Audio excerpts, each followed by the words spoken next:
jukwaa hili litafanyika kuanzia tarehe 3 mpaka tarehe 5 pale Golden Tulip Airport Hotel Kiembe Samaki, na tumeona kabla hatujafanya hiyo tufanye kitu kama warm up kuwashajiisha wananchi kufanya mazoezi, na tukaamua sasa kufanya hii tunaita walkathon. Na walkathon ni kama marathon.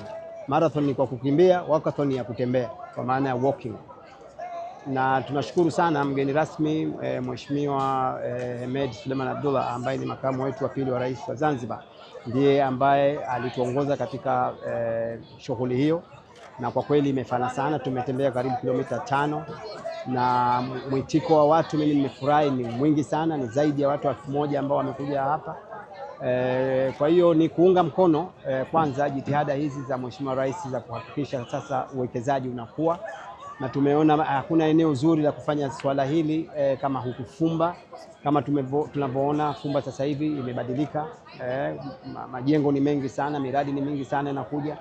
Kuna barabara kubwa sasa inakuja ya lane 6 ambayo itasaidia sasa kupanua haya maeneo kuwa na mji ambao kwa kweli ni wa kisasa.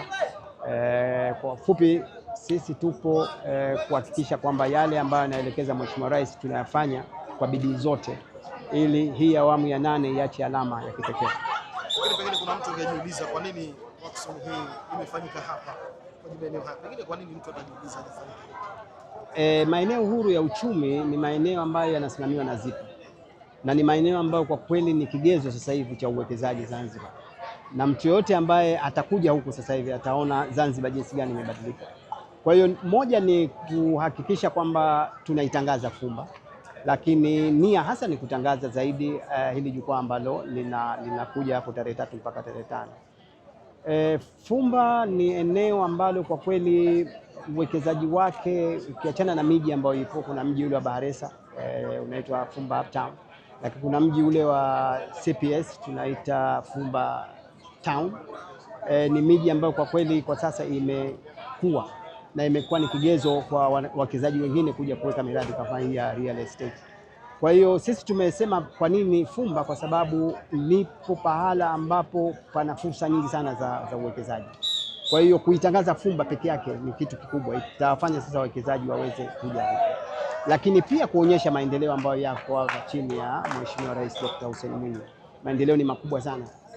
Tulivyokuwa tunatoka mjini tunakuja huku, barabara zinazojengwa ni maajabu kwa Zanzibar. Hakuna barabara hata moja Unguja na Pemba yenye lane 6 isipokuwa hii.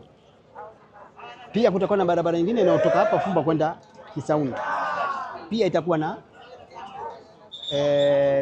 zile lane 6. Kwa hiyo ile peke yake sasa ni njia ya kuwavutia wawekezaji kwamba kunafikika kirahisi huko. Na mimi niseme tu tuchukue muda mfupi tu, mwaka mmoja na nusu hivi, miaka miwili, ukija Fumba itakuwa ni pahala pengine. Itasaidia sana kunyanyua uchumi wa nchi yetu, itasaidia sana kuleta ajira kwa vijana wetu. Lakini Fumba pia panajengwa bandari sasa hivi.